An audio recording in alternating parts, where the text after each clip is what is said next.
Yes, again, guys, and welcome back to Katawa Shoujo. We were invited by Amy again to go to her house and Whispers of the Past. Current scene is Whispers of the Past, okay? We're gonna see her father, and my suspicion is he's dead, even though it's pretty obvious that he is.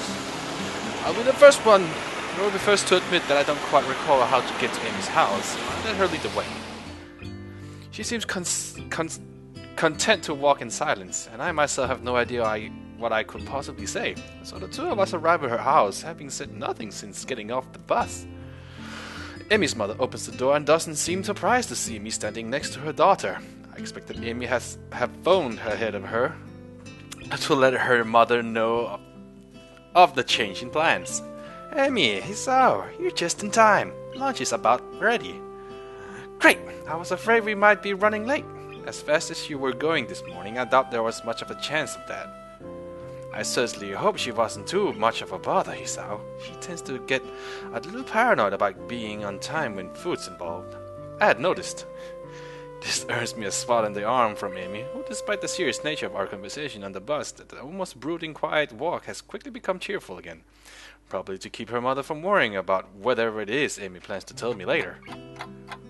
Mr. Murasaki ushers us in, and in short order we're around the table are devouring lunch. I hadn't realized how hungry I was until I got here, but for once I seem to be eating almost as much as Amy. Goodness, it's a good thing I made so much. The two of you are acting like you haven't eaten in days. I skipped breakfast this morning. Me too. Had to catch the bus, I assume. Dad and I figured that you'd make too much food, so it wouldn't matter if I skipped breakfast. Well, it's good to know that I'm predictable. Amy nods enthusiastically, and conversation falls off again as we very nearly clear the table of anything edible. It is the testament of the sheer amount of food on offer that we don't finish everything. I lean back on in my chair with a sigh and thank Mr. Murasaki for the food. I'm glad you liked it, Hisao. Now, has Amy told you where you were going? Yeah, sort of. Is it far from here? Not really, but we'll drive there to save time. It closes kind of early. I'll nod in essence and stand up, ready to go. Well then, shall we? Miss Ibarazaki nods and leaves the room to grab her keys. Amy, I notice, has started to fidget nervously. Second thoughts? Amy smiles tightly at me and shrugs. She's fallen silent again, which probably means that I'm right. She started to regret bringing me along. Not that I blame her. She's done such a good job of shutting me out that I doubt it's easy to suddenly open up. Honestly, I'm worried that she's forcing it. But she said while waiting for the bus that I'm not supposed to give her a chance to back out, and since I promised to go with her anyway, I suppose there's not much of a choice. I can't go back on my promise, and she can't go back on hers. I just hope that both of us are up to it. We're off. Amy's mother blows through the dining room, collects the two of us, and heads out the door at a brisk pace. Now I know where her daughter gets it from. The car pulls up at the cemetery, and I feel Amy tense up beside me. I reach over and give her a comforting squeeze, which causes her to relax a little. Amy's mother doesn't follow us, explaining that she prefers to visit the grave alone. Amy steps through the gates and looks back, as if to make sure I'm still there, which steps into the cemetery. I don't feel comfortable in cemeteries. Gravestones litter the ground, each one serving as a reminder that someone used to be alive and is no longer. How many died young? How many were as old as I am now? When do I wind up with a marker of my own? How much longer do I have left? The concept of not waking up, not seeing any anymore, is not as a happy one. It frightens me, and I very nearly turn around and exit right then and there. I don't want to go among dead people. I don't want to see their stones and think about who they were or what they could have been if they'd only had more time. Then I look at the girl next to me, and my resolve returns. Amy's striding purposely down the path, eyes clear, setting a pace that's very nearly a jog. The sooner we get there, I suspect she thinks the better. We're here. Ba-boom! Her dad's gravestone, I assume. A gravestone. Unremarkable in everything except for the name etched upon it. The grass has grown up around the base. Amy's eyes are riveted to the stone. After a few moments, she turns around, looking surprisingly calm, yet solemn. Pink's not actually my favorite color, you know. What? I'm warming up to it. Ah, people tend to think that pink's my favorite color. I think it's because I like strawberries, and even though those are red, they just assume that pink's the right color for strawberries. And that's my favorite color. But it's not. I'm too polite to tell anyone otherwise. Of course, it's not the kind of thing worth getting worried about. But I'll let even you thought pink was my favorite color. Blue, that's my favorite color. My mom and dad are the only two who know that, and you do too. Thanks for telling me, I think. You're welcome. There's a pause as she considers what to say next, drawing a quick breath.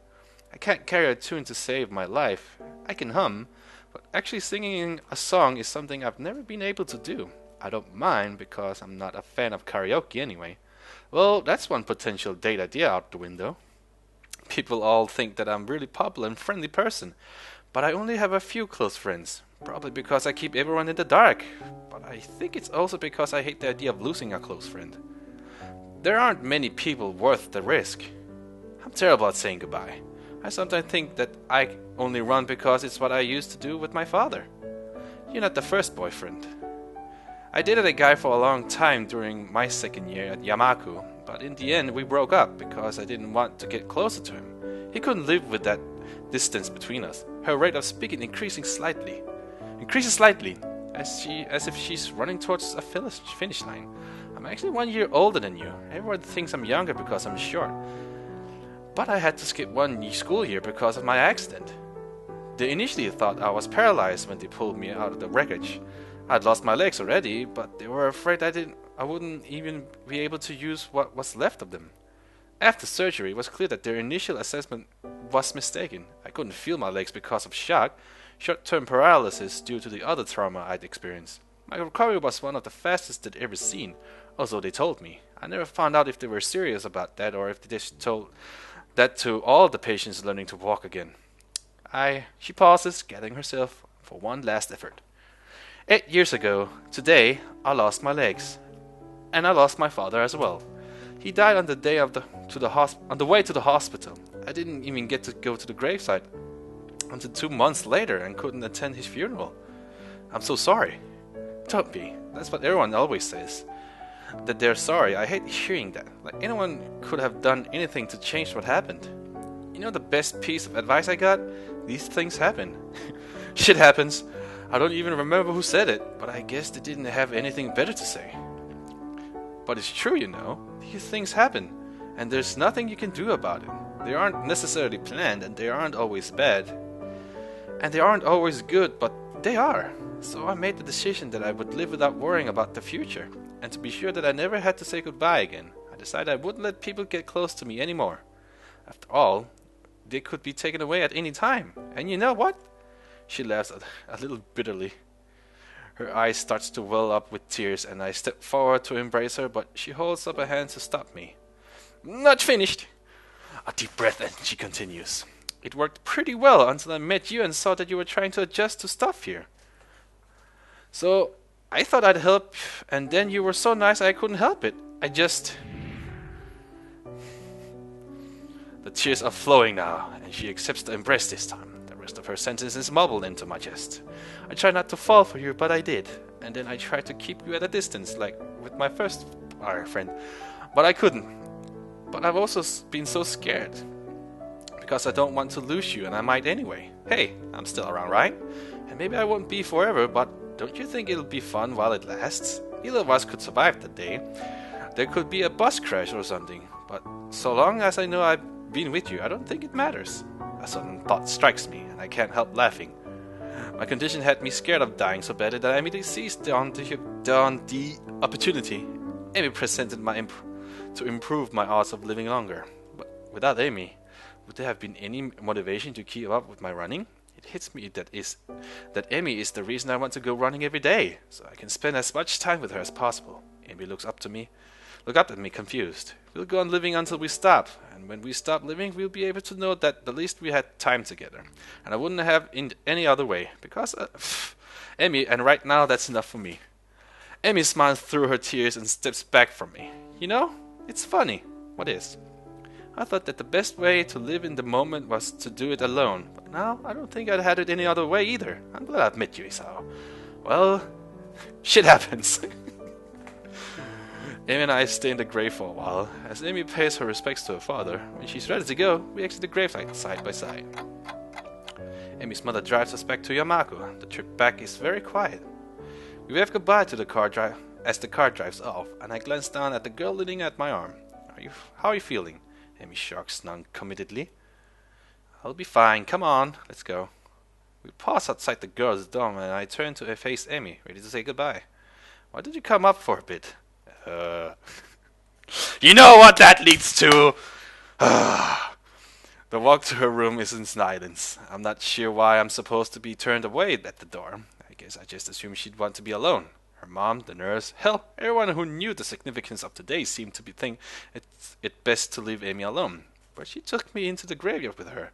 She told me the whole story of what happened on the day she lost her legs. She wanted me around. The significance of this does not escape me. Maybe it was the door and steps into her room, not even bothering to invite me in, hiding the door for me unexpectedly. I step in and the door swings shut behind me. Hey, can I ask you a favor? Sure. Can't guarantee I'll do it, but... Amy giggles and pulls me into a kiss that starts out soft but deepens into something almost desperate.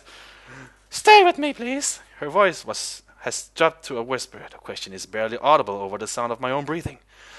There's something about the way she asked the question. The hesitancy in it, the quiet voice, that makes me think she doesn't mean tonight. No, she means exactly what she said. Stay with me. Not tonight, or forever.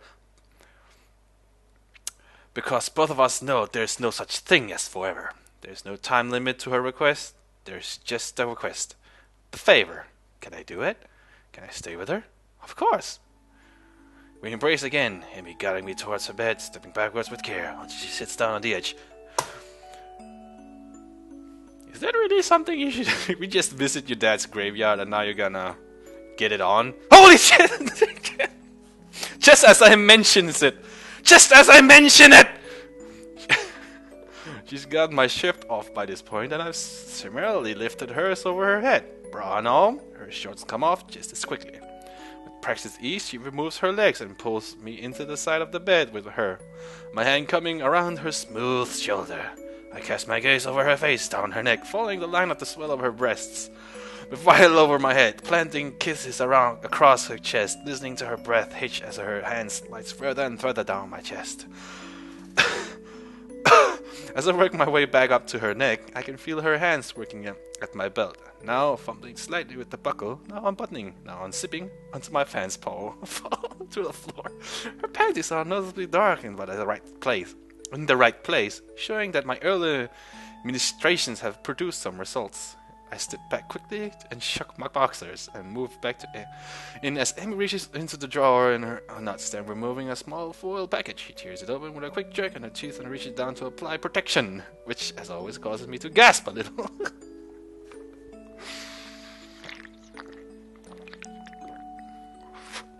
Well, I'm out of juice. Her expression suddenly changes as she takes the view off of me. Wait a second. Are you still in your socks? I pause and look down. Apparently I am. Oh yeah. Doesn't matter. Take them off. It's weird if you still have them on. You know, you still got your socks on too. Yes, but I don't have my legs on, so it doesn't count. Unable to deny her logic and impatient to have the conversation over anyway, I quickly remove the offending items. I'm so eager to get back at Amy that I practically jump on top of her, pushing her down playfully. Gaga! Should I read this? Amy giggling and squirming quickly ends replaced with a happy sigh as I enter her, breathing deeply as she savors the feeling. She spreads her arms to grab the sheets. Her breath in my ear and I begin moving, whispering words of encouragement, nipping my neck now in my mouth. My hips hit the edge of the mattress, shaking the bed. A part of my brain briefly wonders if I should try to be quieter before succumbing to the waves of pleasure racing up my spine. Amy's stomach tenses as she grows closer to the edge. And as our bodies both begin to glisten with sweat, time begins to become hazy. The sound of my own breathing mingles with Amy's pants. Okay, and I ready myself for the final surge before surrendering to the rushing wave of climax. Amy's body shoulders as she cries out. Her fingers digging into my back as I lose control of myself. My back irks as I let myself go, feeling my body spasm as I... Oh, that was quick. I collapse next to Amy, who almost immediately curls against me, smiling. Mentally, I feel grateful that Amy keeps her nails short. Otherwise I think she might have drawn blood. I sit up briefly to dispose of now used condom and lay back down next to Amy, who is in turn taking care of cleaning herself off. For a while, we lay in silence, sharing the feeling of being next to one another. Amy is the first to speak. Hey, Hisao. Thanks for coming with me today. I smile and plant a kiss on her head. Of course, my pleasure. Amy snuggles closer and I can feel her breathing begin to slacken as she begins to drift off to sleep. Just as she's about to fall asleep, she wakes up enough to mutter a single sentence. Ah. Then she's out like a light, leaving me feeling like I'm at the top of the world. I draw the slumbering Amy as close as possible, pull the covers over us to keep the chill off, and fall asleep as happy as I've ever been. Am I close to ending Amy's arc now? I really want to end her story so I can start over and choose a different path. The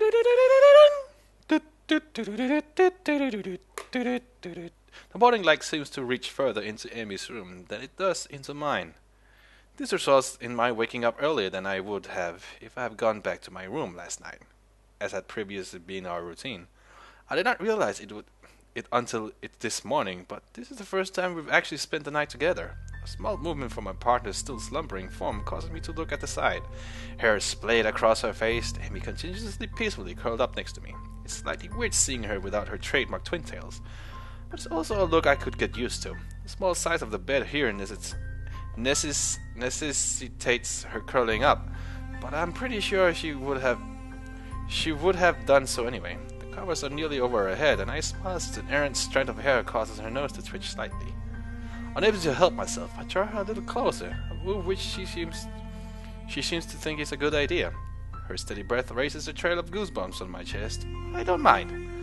I am no longer tired, but I do not feel the need to move from my current position. Amy's warm body in repose against mine is far too comfortable to move. I gaze up at the ceiling and consider how it is we got to this point. We've been close for a while, but not this close. It seems like only yesterday that she ran into me in the hallway and after apologizing decided to take an interest in my well-being.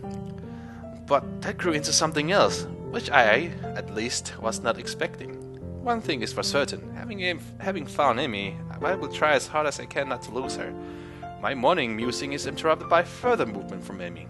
Her eyes flutter open, and she seems briefly confused by my presence in her bed, as well as her current state of dress, which is non-existent. I wonder how much I can show of this. I mean, it's back. Pretty much everything else is covered, so I guess it's fine. Then she smiles happily and sits up, her face looking down at me.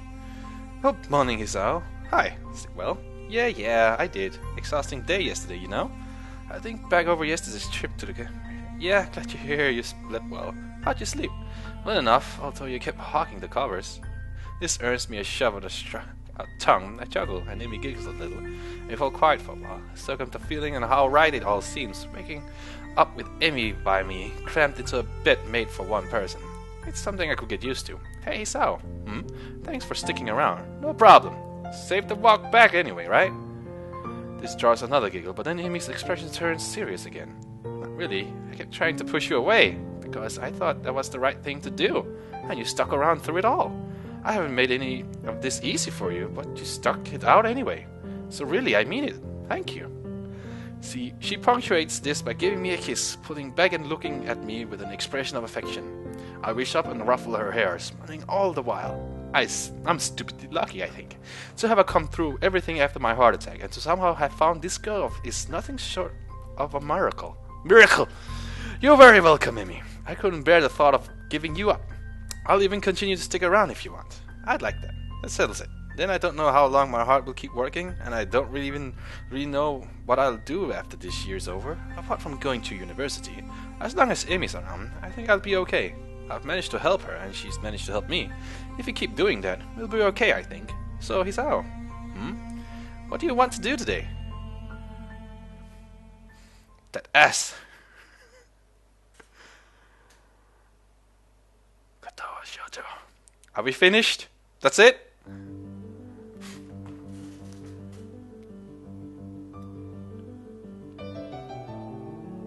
Oh great, now I can start another arc. So we've done Amy's story. Like the fan art there, it's made by Kiera. No, I can't pronounce your name properly, I guess. Kiera or Kiera? Anyway, she made me as Amy.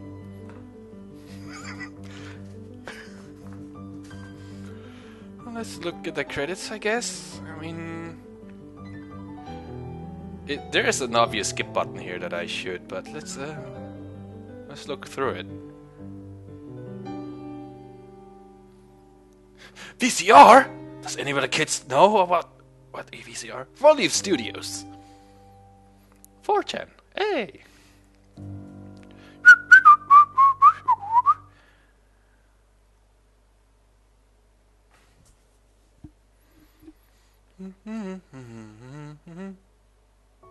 Okay, that's Amy's arc, I guess. So I'm gonna load from... Where is it? Here we go, that one. I'm not gonna speed up, but just keep a pace and see and take a different route. So hope you look forward to see which girl I'll end up with next. Sounds weird. I'm gonna leave you guys with a high five.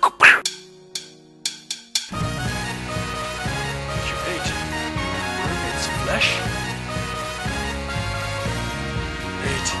8.